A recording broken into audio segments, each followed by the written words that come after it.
China.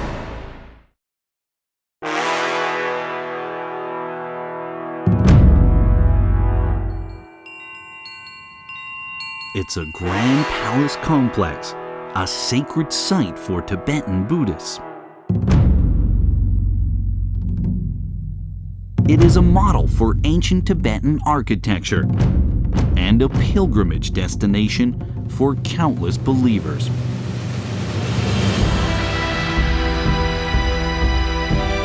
Weathered and ravaged by the winds of time and restored to its former splendor, this magnificent palace has been cloaked in mystery for over 1,000 years.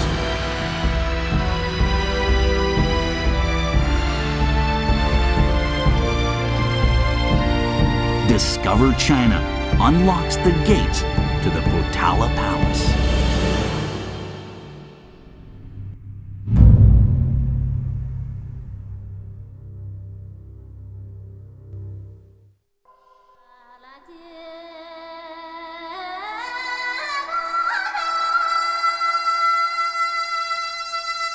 Situated at the southwestern part of the Qinghai Tibetan Plateau in southwest China, is a unique palace resting on a mountainside.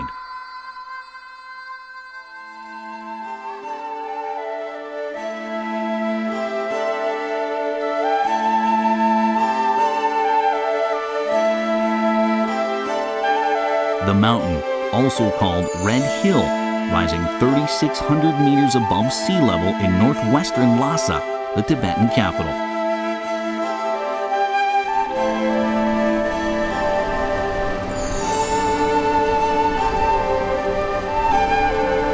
The Lhasa River flows along the foot of the hill.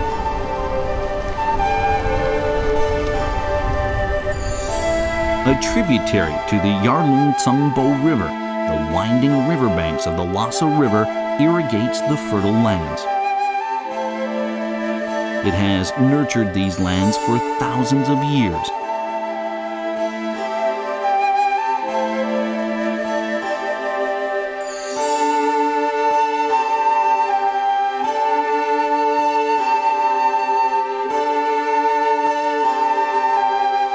Bathing in the Tibetan sun and caressed by the winds sits the Potala Palace.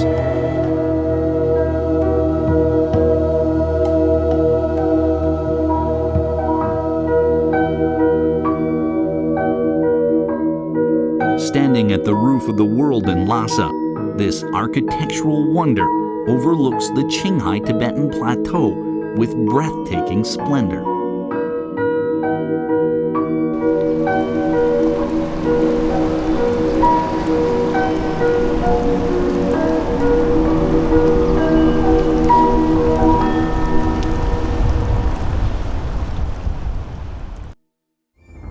Nearly 1,000 years ago, where this building now stands, stood a different structure called the Red Mountain Palace.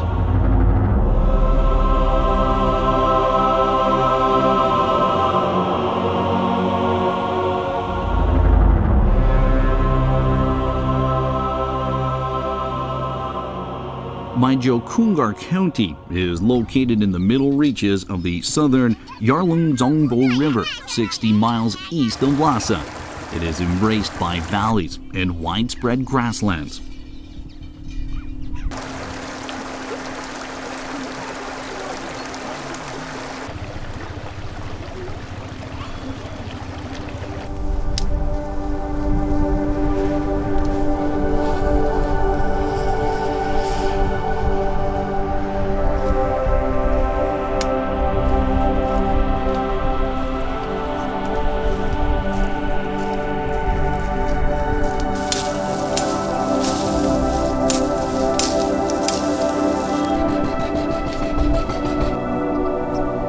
According to historic records, Tibet was a place where barbarians roamed. Centuries after Tibet's slavery regime known as the Tubo, Tibet's first empire was established.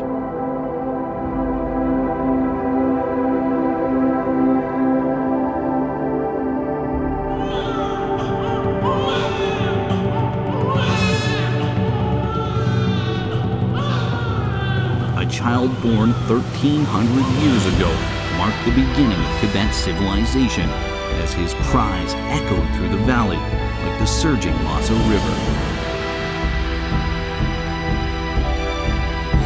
His name was Songstan Gampo, the 33rd ruler of the Tubo Kingdom.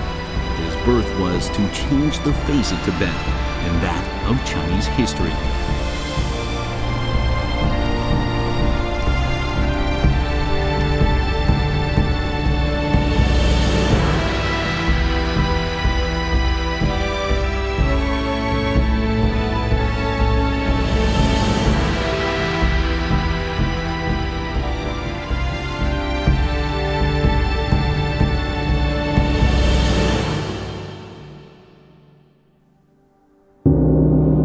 As one of Tibet's most legendary and historic figures, he inherited the throne at the early age of 13.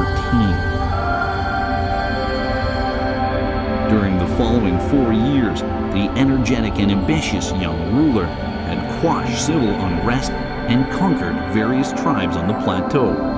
Finally, he chose Lhasa, present-day Lhasa, as the nation's capital.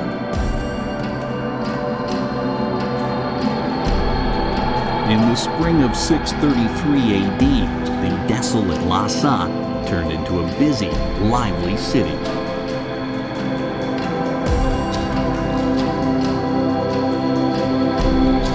Atop the Red Mountain, which resembles a lying elephant, a 999-room palace was constructed.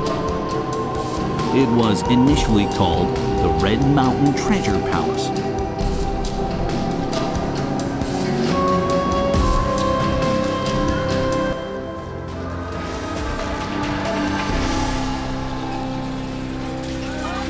The Red Mountain was considered by Tibetans to be Lhasa's center.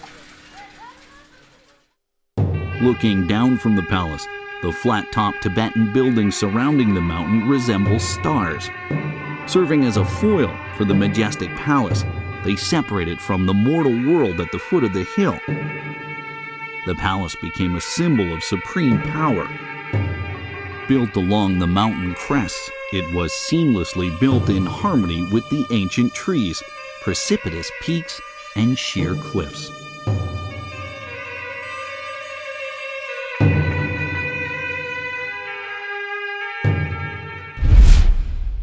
At the same time, Songstan Gampo was forging his kingdom in Tibet. The Chinese Tang dynasty had entered an era of great prosperity. Political and economical relations between the neighboring kingdoms became inevitable. Seeking a marriage alliance with the rich and powerful Tang Empire, Songstan Gampo sent a delegation.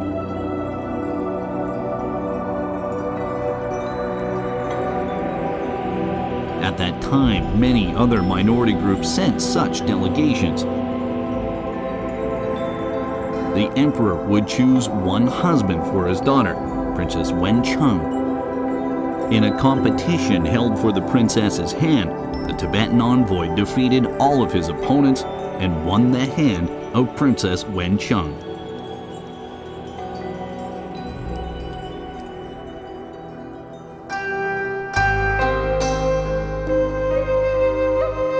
A mural depicting Songstan Gampo's wedding with two princesses is painted on the northern wall of the White Potala Palace.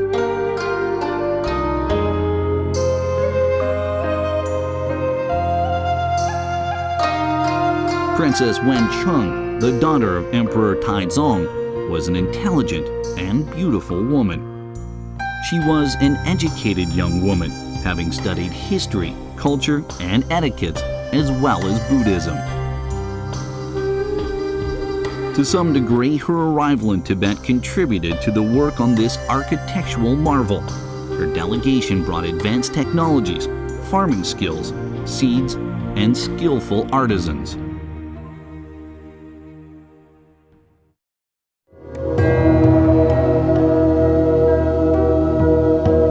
The Red Mountain Palace was built in honor of Princess Wencheng's arrival.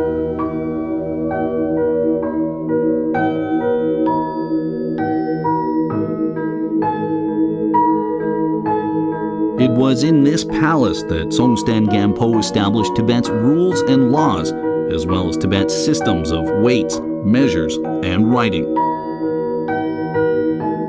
He consolidated his power with Lhasa as the capital.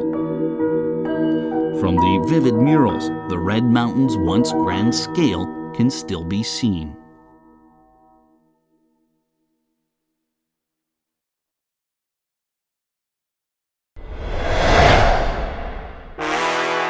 Tibet's era of fortune did not last long, however. In 650 AD, Songstan Gampo, the founder of the Tibetan nation, had passed away. His successor, Mongsong Mongtsen, began persecuting Buddhists. Devastating wars ensued, bringing Tibetan culture to a halt. Mongsong Mongtsen was later assassinated. Though the persecution of Buddhism ceased with his death, the kingdom never recovered. Soon it splintered and collapsed. Misfortune followed as the once glorious Red Mountain Palace was reduced to smoldering ruins, ravaged by lightning and fire.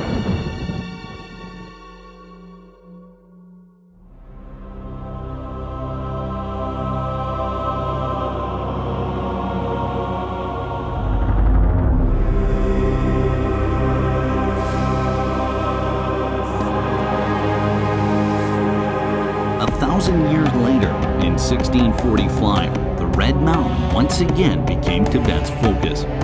In a groundbreaking ceremony on the Red Mountain, the 5th Dalai Lama, Ngawang Lobsang Gyatso, was presiding in person.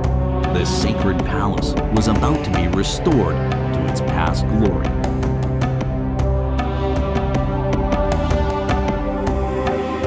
This is Tsongkhapa, the founder of the Gelug sect in Tibetan Buddhism.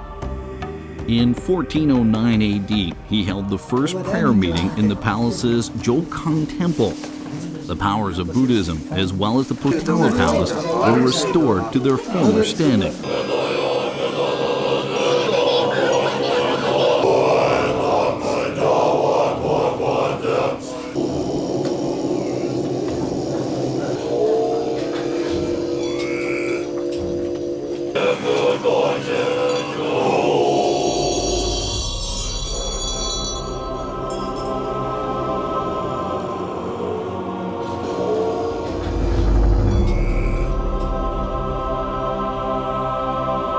The 5th Dalai Lama became Tibet's new leader.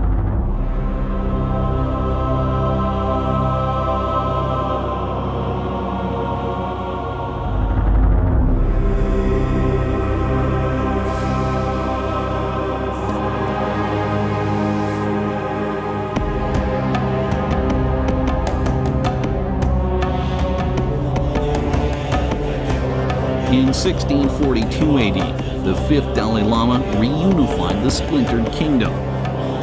He then set out to build a new palace. The name Potala derives from the Tibetan word Potalika, meaning Buddhism's holy land. After 1,000 years, the Potala Palace finally came to life. Even the 5th Dalai Lama himself could not imagine that he had ushered in one of Tibet's greatest eras.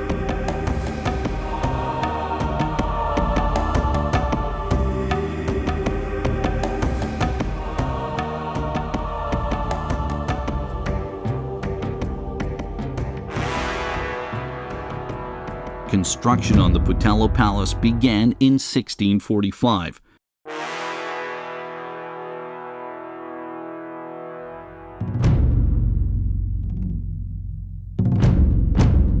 In 1648, the White Palace was completed, while construction on the Red Palace began in 1690 and completed 4 years later.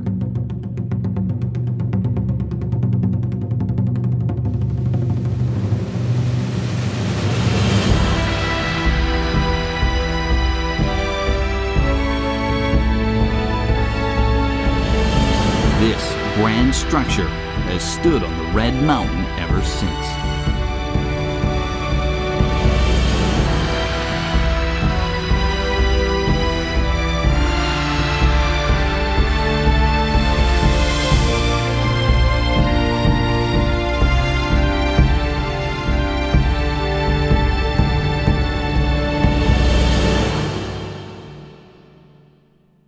The complex consists of the red and white palaces.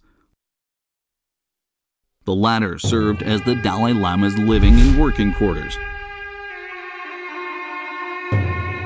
The Red Palace houses 8 golden stupas or reliquaries dedicated to 8 Dalai Lamas and various chambers for worshipping Buddha. Together with the Snow City in front and the Dragon Pool Lake at the back of the hill, they comprise one of the largest and most well-preserved such complexes, consisting of ancient castles, stupas, and Tibetan Buddhist temples.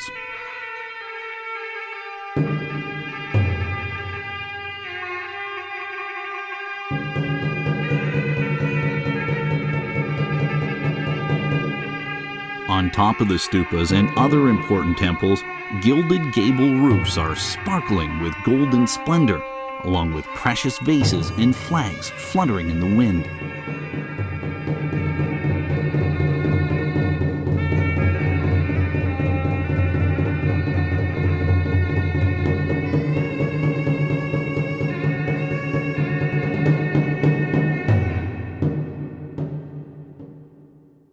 Built by Tsongtsen Gampo, the Red Mountain Palace was surrounded by 3 walls. The Potala Palace, standing 116 meters high, covering 138,025 square meters, is far bigger than the Red Mountain Palace.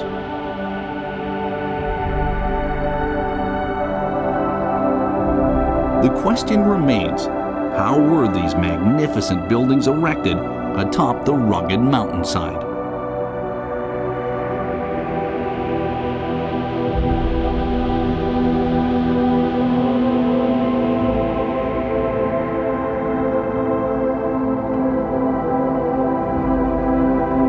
Walls were built in varying heights on foundations made with rammed earth and stones.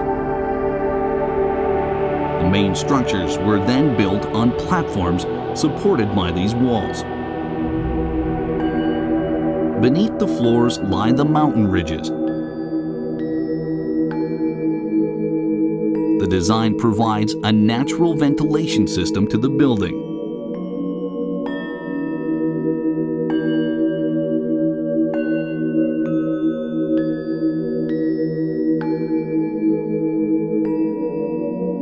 Each room has a skylight, ensuring sufficient airflow and sun. This creates circulation through the natural ventilation beneath the floor. Even with the 5-meter thick walls, the palace rooms enjoy abundant air and sunshine, keeping them cool in the summer and warm during the winter.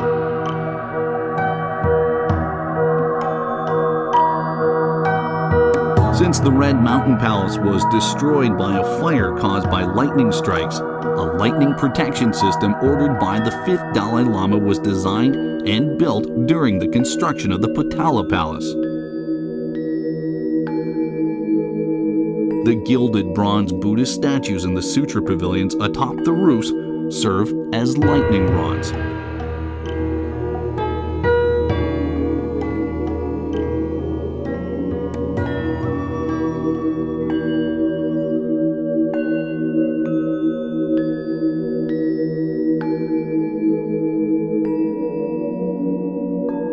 Once struck by lightning, the electric current would be conducted to the ground through the bronze ornaments on the pavilions.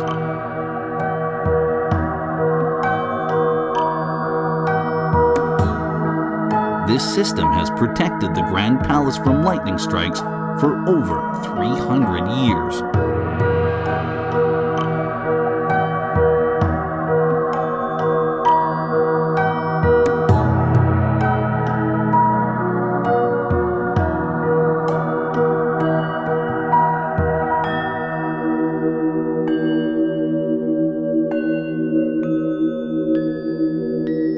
From the top of the Potala Palace, the White Palace, the Red Palace, and the gilded roofs represent the 3 Buddhist realms: desire, form, and formlessness. The colors shift from ivory white, crimson red, to sparkling gold. White represents compassion. Red is a symbol of wisdom and strength. Gold symbolizes supreme power. Offsetting the cold white walls, the gold walls and their ornaments glimmer, reflecting the sunshine.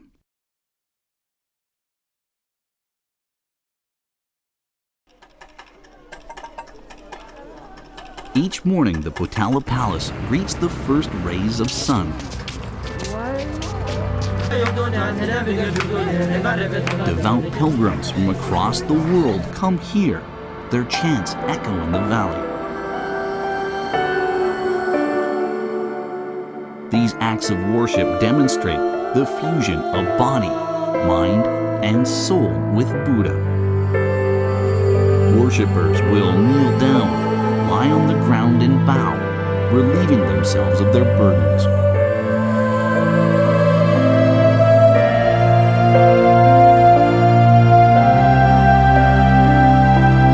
The origin of these customs are still shrouded in mystery. These ceremonies have been taking place at the foot of the Red Mountain since the day this magnificent palace was built.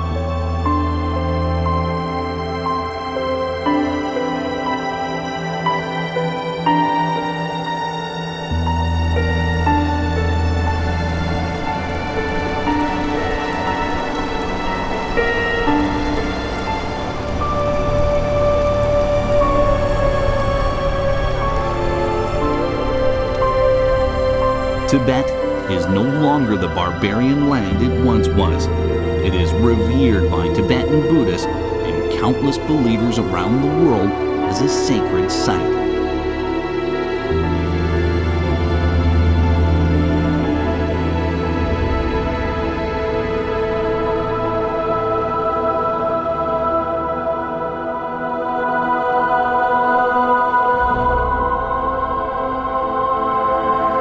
Buddhist beliefs are deeply engraved in the hearts of many.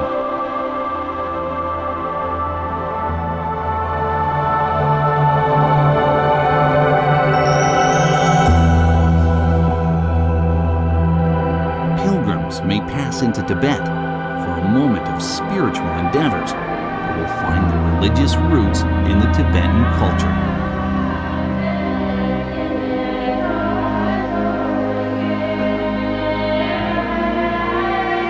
To this day, the Potala Palace stands tall amidst Tibet's valleys and rivers. Its doors remain open to anyone who wishes to enjoy its magnificent halls and listen to the pilgrims' prayers echo through the valleys and mountains.